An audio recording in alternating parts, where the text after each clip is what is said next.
We're on a mission in this one, finding the perfect bait to finally catch some crab. After weeks of striking out in Clayoquot and Barkley Sound, we've set our sights on Sydney Spit, hoping to haul up some Dungeness to take home to Izzy and Josh. The Wandafuka Strait can be tricky, but we nailed the weather window and cruised through calm, glassy waters, a rare and welcome sight. By nightfall, we anchored off Sydney Island, a spot where we've had luck crabbing before. With the trap set, we took time to explore the island's unique history and its beaches, scattered with old red bricks.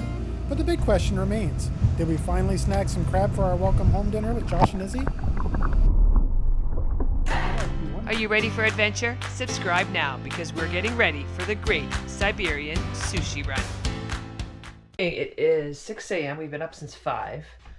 Blaine is doing some changes on the engine so we can head out down the Wandafuka Strait. But the weirdest thing is, we got covered with bugs last night. Look at it. They're like everywhere, these little bugs. I don't know if you can see them, like gnats. I've been vacuuming them up, but this is insane. I don't know if we're parked too close to shore, but we've never seen this before. This is our first time. They're gross. Last night, within our anchor, you could see us spinning around. But now we've got to get out of the place where we had a little bit of stress yesterday. When the boat didn't go into reverse. So the sun is just starting to come up. It's just starting to lighten up. I'm making my second cup of tea. Blaine is doing the last changes on the engines, and then we're going to get out of here. Now that Blaine is so happy with the engines, it's extremely low tide, but it's time to lift the anchor and head towards Victoria. Look at this.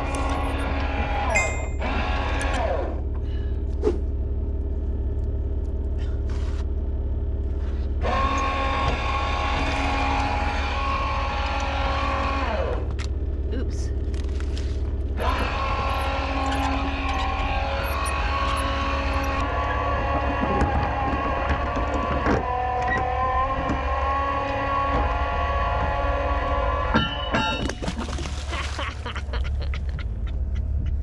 I love when the flukes fall properly.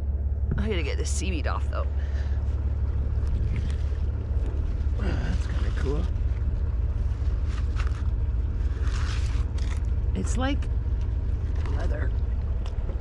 Okay. A bit scared heading out this way now because of our debacle coming in. And it's really low tide. But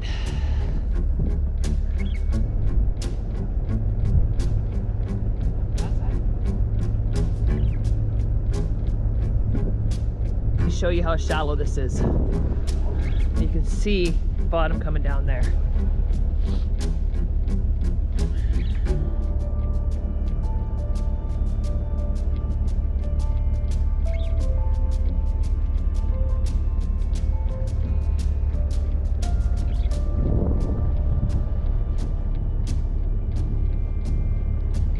The key is go where there's no kelp, because the kelp kind of gets stuck on the shallow areas, but that's close.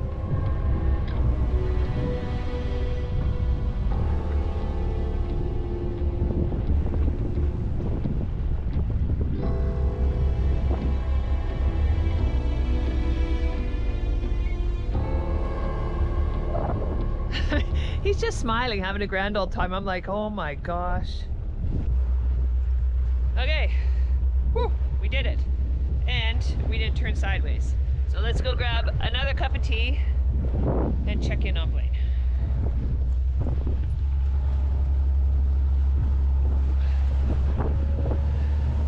Well, No problem. I felt a bit stressed. That was a very narrow entrance. Exit. Right. There's a lot of shoal area both sides. But you just kind of threaded the needle. When transmissions work, it's not a problem. Just rounding the corner, but we've got swells coming in. Sideways, everything's battened down. And I figured the best thing to do is just close the door. And then you can't hear shit crash around. And then when you go in, out, back there, it's just a surprise. Either everything's horrible or it's all good. Right, Blaine?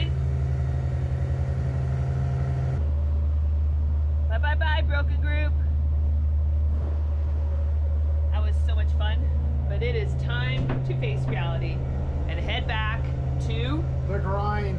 The grind. We got one more year to get this boat ready, and for Izzy to finish grade 12. Yep. But I think this trip up here has really showed us what this boat needs to get to Alaska for sure. And then on to Siberia and Japan. But we had a great little break, had lots of awesome friends on board. But yes, it is time to head down the Juan de Fuca Strait. But first, open ocean.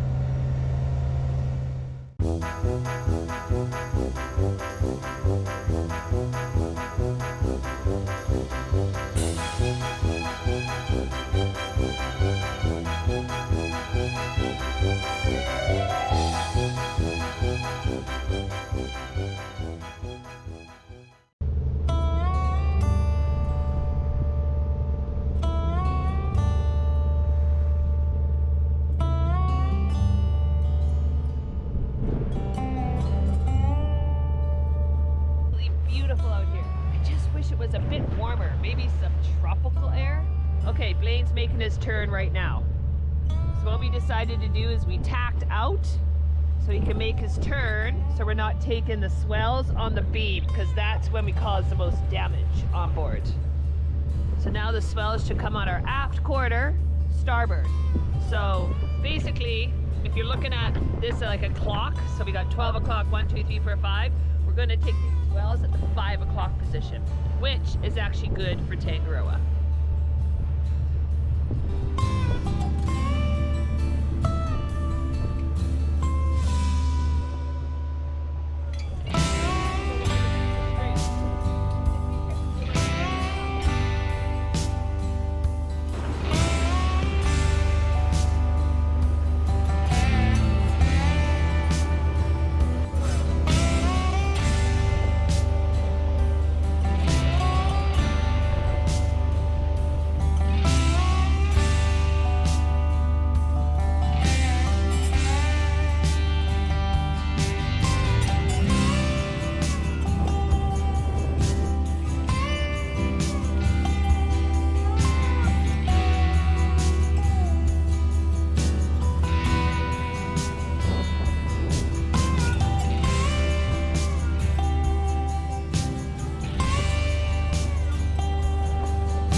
Bay, which is where we stayed last time, and it's 4 o'clock, so we had to make the choice. Do we go into Betcher Bay?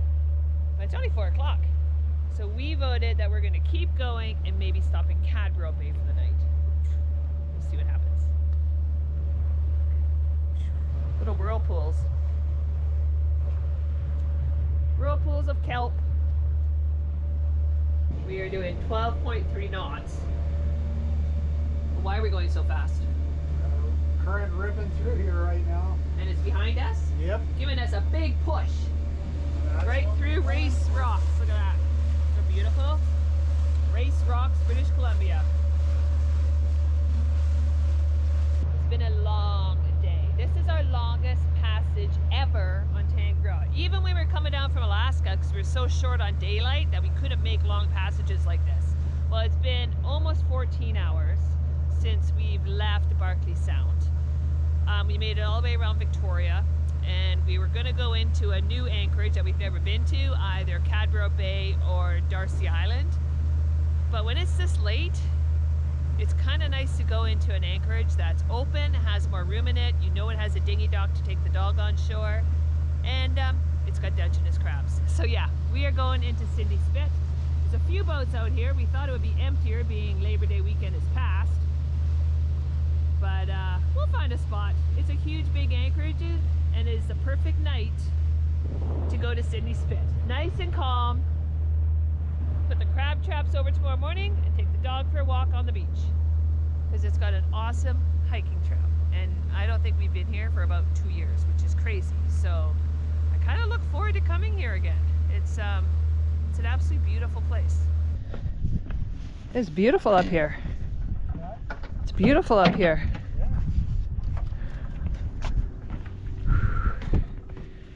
A little chilly. A little bit chilly.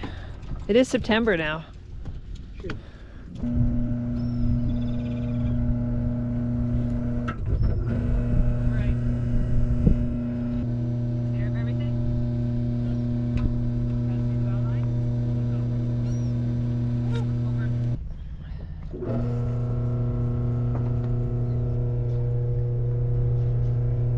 Maggie hasn't been to shore for about 24 hours. I'm looking for my flip-flops. Oh, I found them. Good. She's very excited.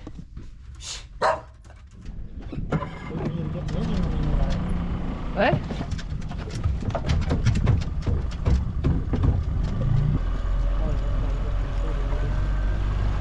Sydney Spit. It's been a long time since we've been here. Yeah, very long. Very. Already done peed, Mom.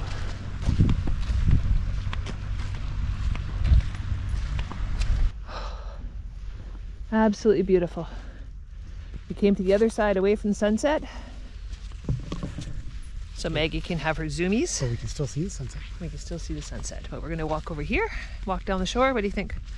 Sounds great to me. Oh, there she goes.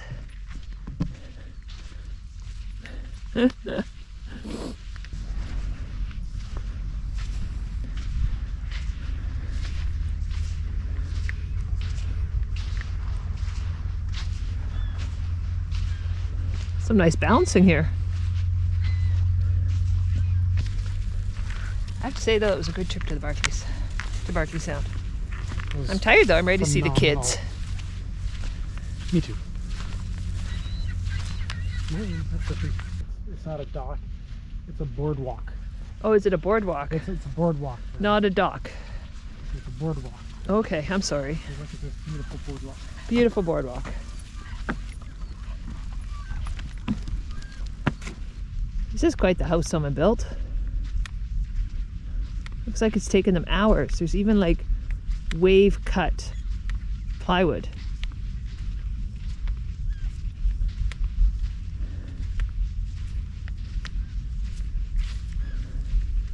That's impressive.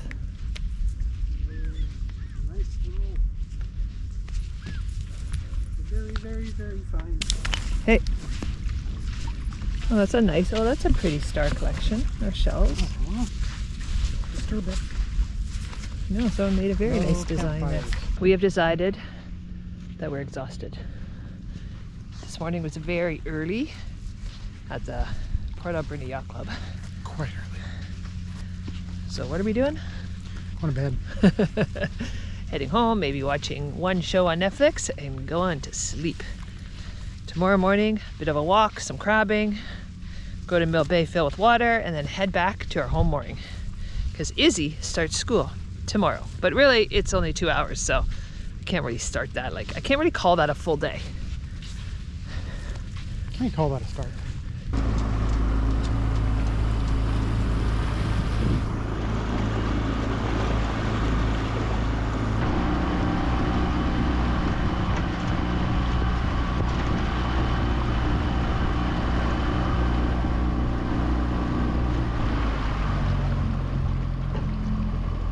So did you answer all those YouTube comments? In process. Oh, you're looking stuff up? Oh yeah, if somebody comments, I have to actually have some input. So Blaine is doing YouTube comments and Patreon. And I'm going to go and put the crab trap out, crab traps. And then we're going to take a walk onto Sydney Spit, which is actually a really cool place. And we can't wait to share you a little bit of the history of this place. But it's absolutely beautiful. We've had our morning on the deck having tea and coffee. And now it's time to get going a little bit, start moving. This is a great way to use the rest of our fish guts that we were using for bait up on the halibut bank. I'm going to use them all in the crab traps because crab love fish heads.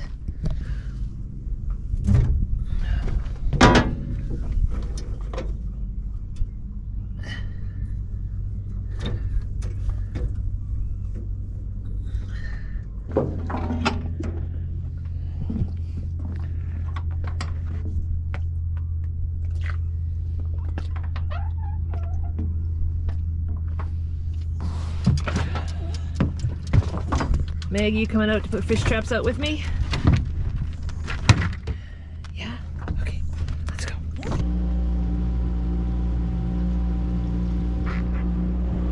I think I'm gonna spread these out. I'm gonna put one over in this schmozzle of crab traps over here, one over behind the boat, and one up there. So we're gonna create like a triangle around Tangaroa, and hopefully that gives us good luck to catch some good dungies.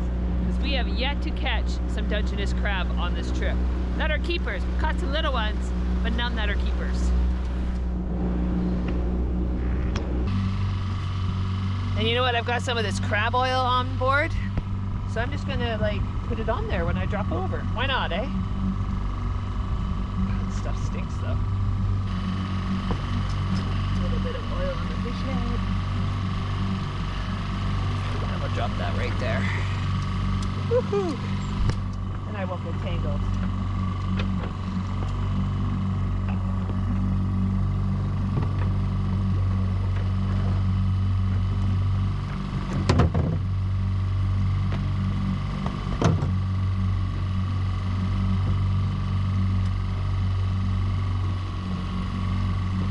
Okay, one down, 2 to go. I hope it's high tide because that one's sunk. I think it's high tide. I may need more line on that one. Let's see what I've got. First I've got to get it. Is it high tide? Is it high tide? Perfect.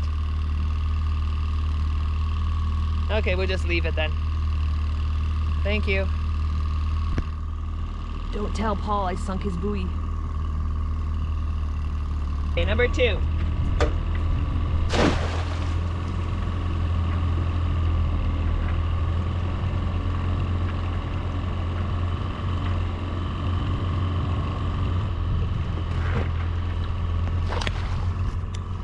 That one has enough line on it. Not a problem.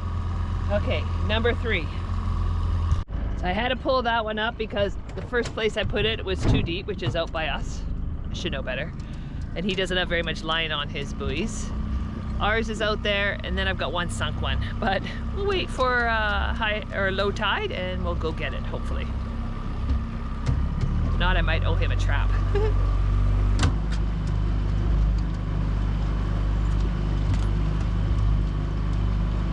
I have to say what's really cool about Sydney Island is it's actually one of the oldest settlements on the west coast of Canada.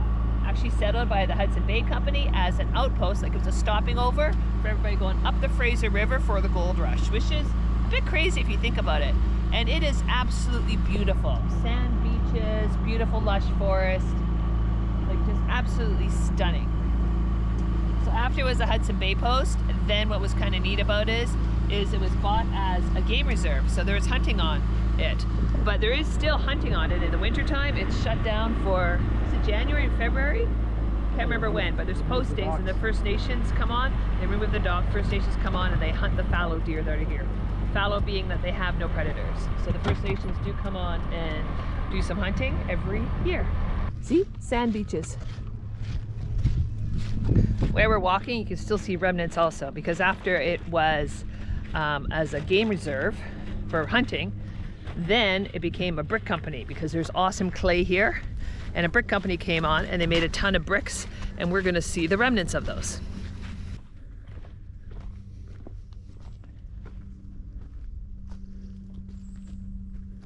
Oh, it's a trail cam. I'll wave at it. Who owns it?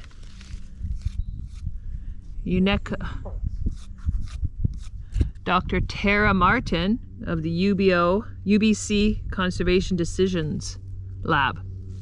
That's cool. What's here? Oh, it's a little teddy bear. Is that Paddington? Paddington's hiding in the trees. Never a Paddington person. No? Nope. Oh, you missed out, man. Never got into Paddington bear. You missed out. There's a huge fenced in part over here, so we have to go check it out. You can tell a lot of people have because there's a path leading right to it. Look, it's like a big fenced in area. I wish I could pronounce First Nations language. Taking care of Sydney Island. Parks Canada is working with the Wasanage First Nations Islands Trust Conservancy. European fallow deer, of course, this is what we talked about, the fallow deer. They're introduced in the mid-1900s. They've eaten most of the forest's native vegetation here, including important habitat and foraging grounds for the native wildlife like songbirds, and foods and medicines for local First Nations people. And in the meantime, fenced enclosures like this one have been built and planted with native trees and shrubs to create pockets of wildlife habitat and seed sources for natural regeneration. Once the fallow deer have removed, yep, they're removing all the deer from the island.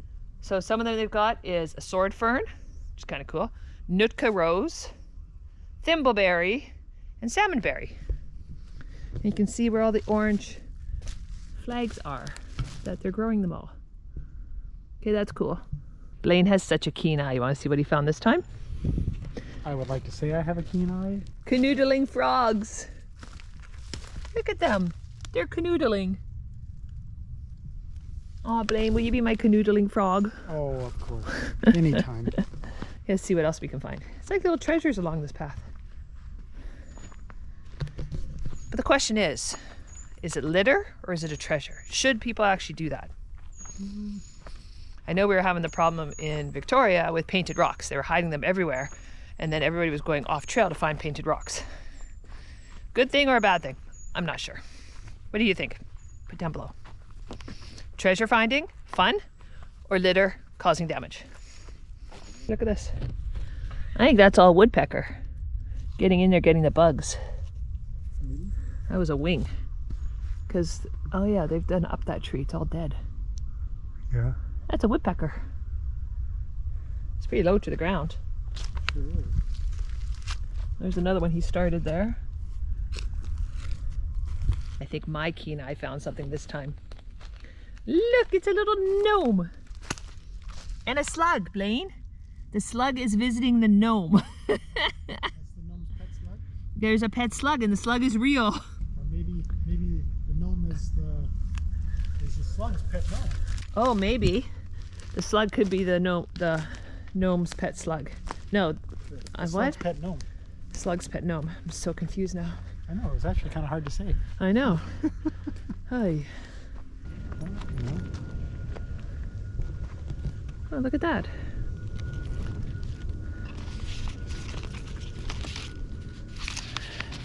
Life, your life. You decide how to shape it.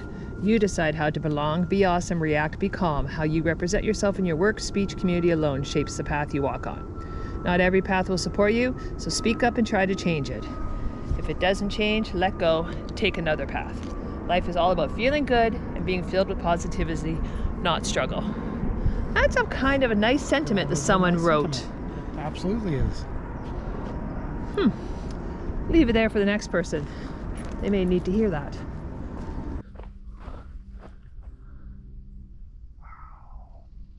Almost amazes me how big they are.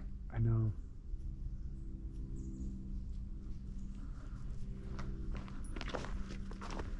Hey, go stand by there to show people how big that tree is. Maggie. Now hug it. Now kiss it. Now you're taking it too far. It's a big tree though. No tree fornication for me today. Mind you, it goes that way a lot too. Yeah, what we didn't explain about this island is in the late 1900s, a developer purchased it and started selling off really kind of cool parcels. So this is half, or just over half, private property. People live off the grid here because there's no electricity, and half park. And the kind of really cool over on the private property is they actually have a landing strip, an airstrip for small airplanes to come in and restock. Propane and gas gets delivered all through the winter because some people live here year round. And I'm not really sure how they get provisions. I'm assuming they have boats because there is a little marina or dock somewhere over there. So they probably take their little boats over to Sydney, British Columbia, which is just across the waterway here, and provision. But yeah, living off grid. It's all solar, wind, generators. Probably, I don't know how they're making water. Make your own water. Cisterns, wells. Probably have cisterns, and who knows? Maybe wells? But it is a really cool island. And you know what? It'd be pretty idyllic to live out here. Blackberries, Blaine. Sorry, that's what I meant. What one? Nope. They're too seedy for me. They're pretty good. They're seedy.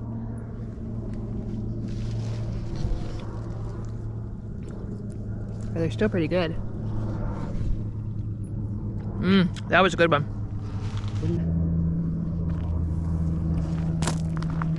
What's the verdict? Quite seedy. There's so many here. So remember when I said that there was a brick company here for a bunch of years that were building or making bricks out of the clay here on Sydney Island? Well, check it out. It's a beach of bricks. So many. See? Oh, Maggie. Nice bricks. But they sure left a bunch of them.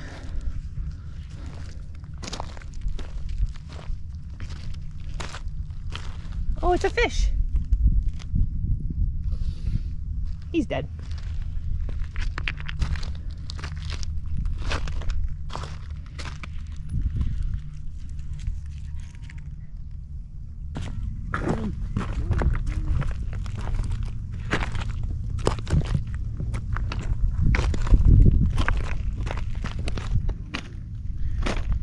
Yep. And look, someone's built like they're all cemented together, those bricks.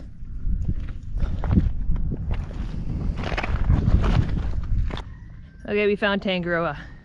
You can see her through right here, this opening, this lookout. And right in behind is Sydney, British Columbia.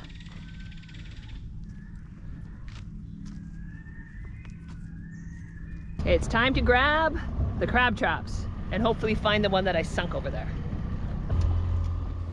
The goal of this trip was to bring enough seafood home to have a seafood extravaganza with the kids. That's just on the bottom.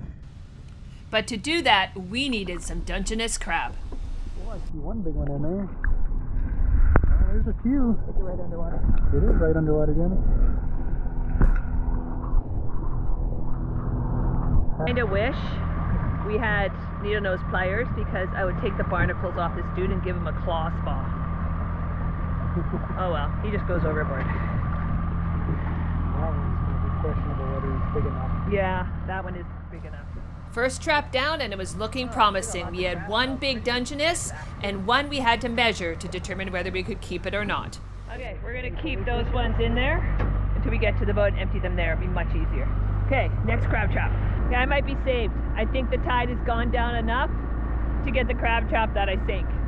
It was only about 2 feet underwater. It's just barely hanging in there right now. Quick, go get it!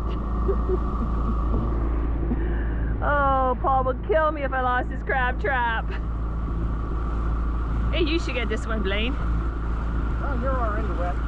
Oh, I know, but you might have. Oh boy, it's sinking. What side are you getting it on? Starboard. Oh boy.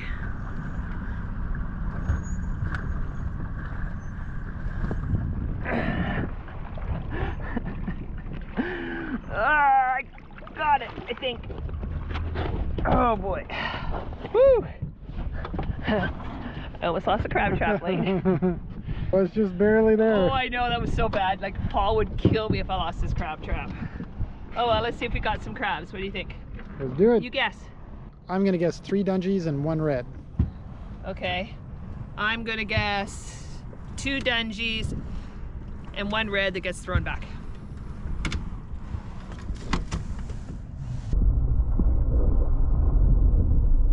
Oh, I think we're going to be surfing all these. All small. Tiny, tiny.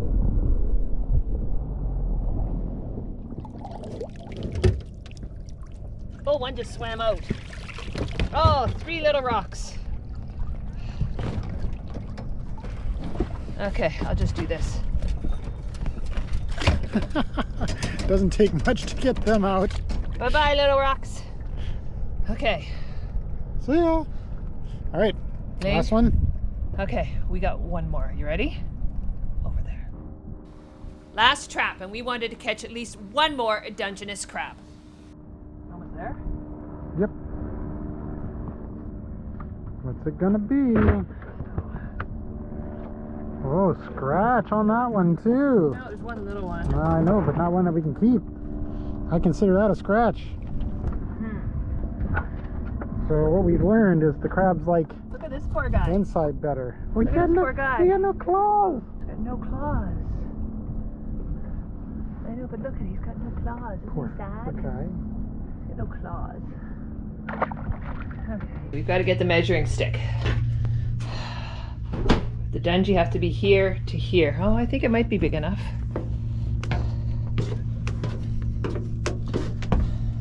This one definitely is. Oh yeah. So that one definitely is. I don't know about this one.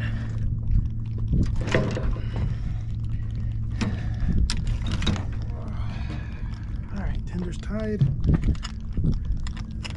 I don't know. Nope. Nope, not We big got to enough. get him overboard. Okay, so keep this one to get him overboard. Watch those. Get him? I think so. Nice job. Throw him overboard to grow some more. Okay, we keep this one. Okay, I need this one in this bucket, Glenn. Okay. Get him? I think it's a pretty big one, this one.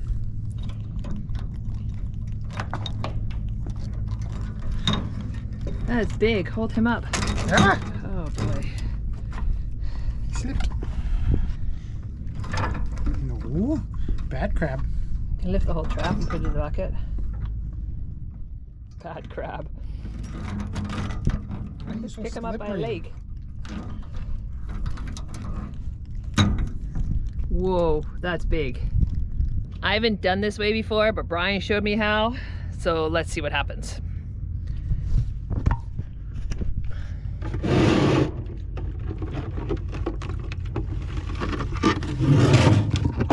First, don't get caught by him.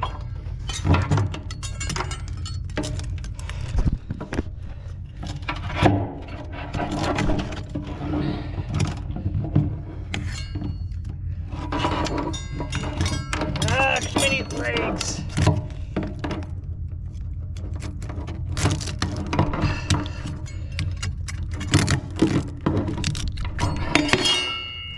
Split him in half. Gotta pop that top off. Okay, well he's dead now. Now I can probably get the top off.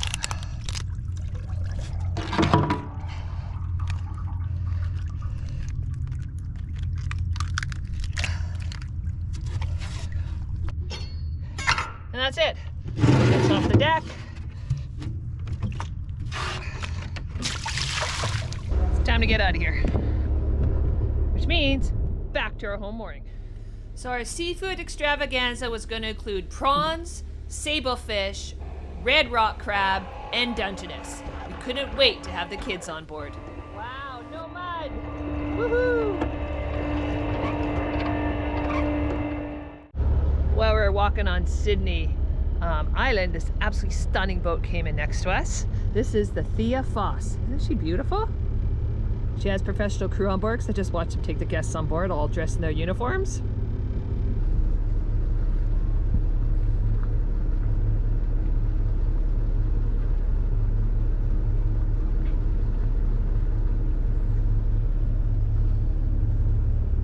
$1930 it says on the stack. She's an old girl. So Blaine's gonna bring Tangaroa around. He's gonna come in. I'm in the dinghy because our mooring lines are trashed. You remember they're full of the little skeleton shrimps and mussels and stuff, so we're not bringing them on board.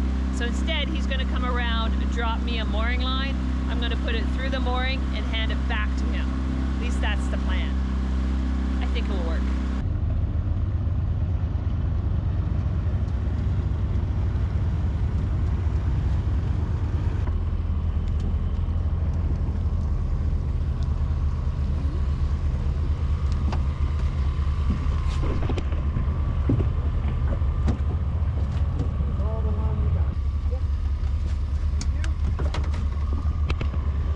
Scary like this. Hi. Hi. Okay, We're moored. That worked like a humdinger. Good driving. What? Okay, let's get back on the boat. And moving Izzy back on board. It's so nice to have her on board. And tonight, we have Izzy and Josh on board for a feast. Seafood feast. We are having, oh, by the way, everything is caught by Mum, except I did not grow the corn. But I'm not giving Blaine any credit for any of this. So we have prawns,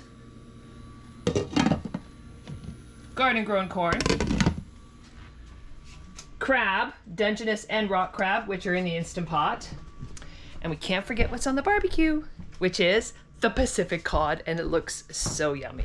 So Josh is up top. Oh wait, let me show you the cod. Hold on. Ooh, looking yummy. So Josh is up top, chilling with Blaine in the hammocks, which is so nice to see them just chat. Izzy's downstairs talking to her friends. And life is getting a little bit back to normal on board Tangaroa, at least for this winter. We do have a massive to-do list, but let's enjoy the meal before we even get into that. Let's put that off until, you know, Monday. We've already enjoyed the Pacific cod, which Josh says is better than the Wagyu he had down in Los Angeles. I have to say, it's probably the best fish I have ever had. It's like butter. We're eating the prawns, we're eating the corn, and now I'm just waiting for the crab to finish in the Instant Pot. It takes a while.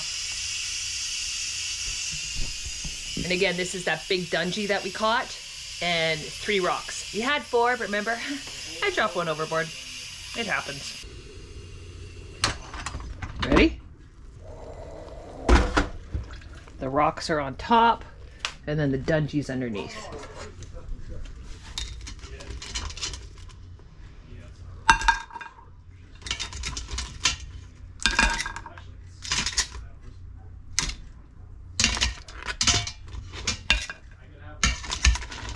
That's a dungy. Oh my god. Make room. What do you think so far? It's a seafood buffet and a half. Seafood Extravaganza? Seafood Extravaganza. Woo! If you enjoyed this video, check out our adventure in Clayoquot Sound, where we found the perfect cove to anchor Tangaroa. It's stunning, peaceful, and just what every boater dreams of. Don't miss it.